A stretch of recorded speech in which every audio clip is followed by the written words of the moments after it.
Yan. Okay. Let's start. So, ito yung gawain to natin. Okay? So, titingnan natin, base doon sa inyong ginawa, ano ang pagkakaiba at pagkakapareho ng tao kapag nakita ang sign na yan. Bawal umihi dito. Ayan, may unang tanong. Yes.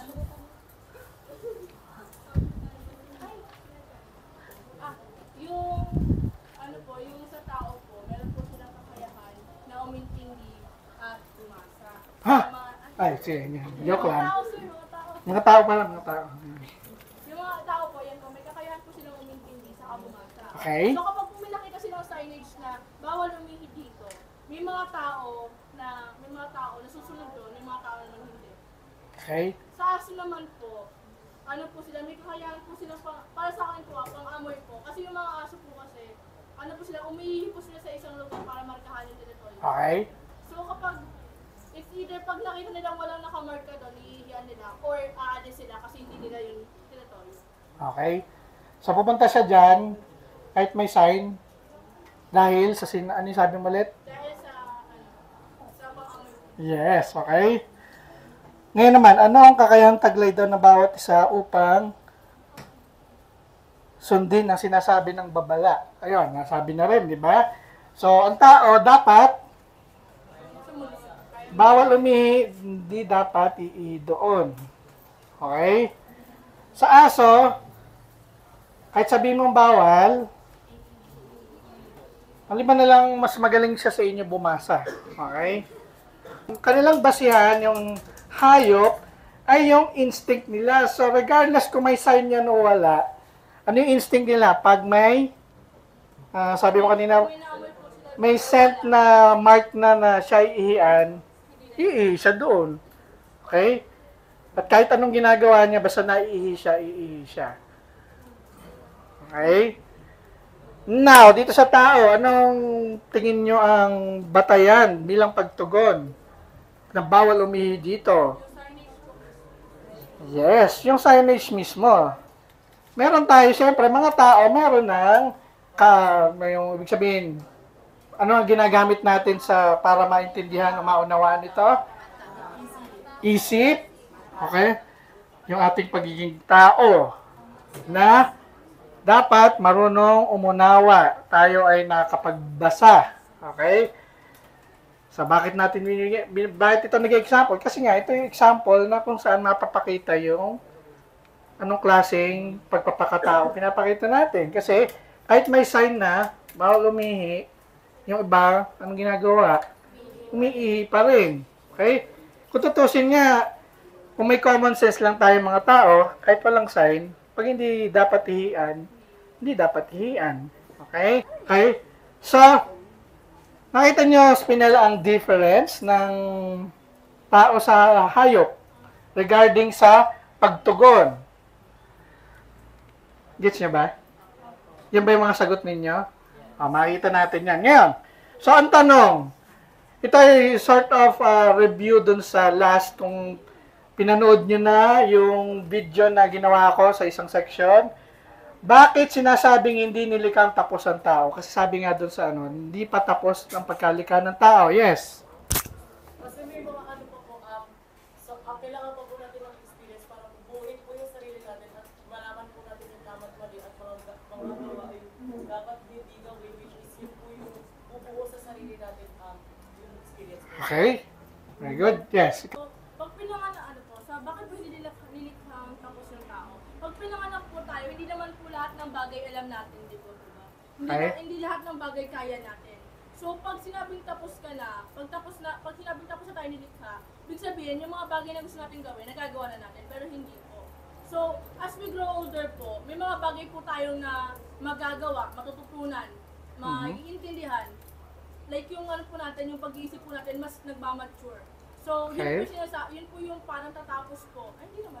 Parang hindi naman po kasi natatapos yung pag-learn eh. So, hanggang sa, kahit habang kahit mamamatay na po tayo, may matutunan pa rin po tayo. Okay. Hanggang sa dulo ng ating buhay. Yes. So, syempre, sinasabing hindi kompleto o nilikang tapos ang tao kasi course, number one, ay hindi natin alam ng future natin. Marami tayong plans, pero hindi natin alam kung anong pwede mangyari. Okay, one. And then, so ito yung difference natin sa mga hayop. Kasi ang mga hayop, sila ay dumating sa mundong ito, nilikha sila na nag-exist sila sa mundo, tapos na sila. Kasi yun na mismo, kung ano sila, yun na sila. Halimbawa, aso na sila. So, ano na lang nagtutulak sa kanila para kumilos? Kung ano yung pagkalika sa kanila, which is, yung nag-rely sila doon sa tinatawag na instinct. Instinct lang sila. Okay? Yung akala natin sila ay natututo, yun na yung sumusunod sila sa atin, hindi. Yun ang way nila for, ano tawag doon? Para saan yung ginagawa nila? For survival lang kasi gusto na mabuhay. Alam nilang pag sila nag-sit, papakainin sila. Pag sila ay naging malambing sa inyo, patitirahin nyo sila doon sa bahay nila. Minsan nga, itatabi nyo pa sa higaan ninyo. Tama? Survival yung sa kanila. So, nagigets nyo, Spinel? So, yun ang difference natin. While tayo, hanggang sa huling hininga natin, meron tayong mga natututunan. Kahit sa deathbed natin, siguro may marirealize tayo na dapat pala hindi ko ginawa yan. Learning yun. Dapat pala ganito ginawa ko. So, ibig sabihin, natututo tayo hanggang sa huli. So, kaya, hindi tayo nilikang tapos. Now, the next question is, bakit may kakayahan ng taong buuin ng kanyang sariling pagkatao? Okay? So, ito actually yung sagot dyan. So, bakit may kakayahan? Teka lang. Kamat may kakayahan ang tao na taglay din ng hayop, of course, meron tayong ibang similarity siyempre sa creatures na nilikha ng Diyos like yung animals. Ang pagkakaiba raw natin ay, nagkakaiba tayo sabay-sabay, nagkakaiba, 1, 2, 3. Nagkakaiba ang paraan kung paano ito ginagamit sa ibang pagkakataon. Okay, so, yun ang pagkakaiba natin sa ibang nilikha, which is yung mga animal. Nakatabi, hindi pala katabi niya. Mga animals, okay? So, yung paraan ng pagtugon sa mga iba't ibang pagkakataon na hinaharap natin. So, for example, ito na nga. So, nakaharap sa atin ang sign na bawal umihi dito. Doon nga yung makikita yung pagkakaiba natin. Okay? So, tayo, kaya nating mag-decide na susunod o hindi. Ang aso, kaya ba nila mag-decide na sumunod o hindi? Hindi. Kasi bukod sa wala silang pake dito sa sign na to, pake lang nila yung kanilang ihi na sila, iihi sila. Okay? So, yan. Maliwanag ba? Spinel, nagigets niyo yung ating concept?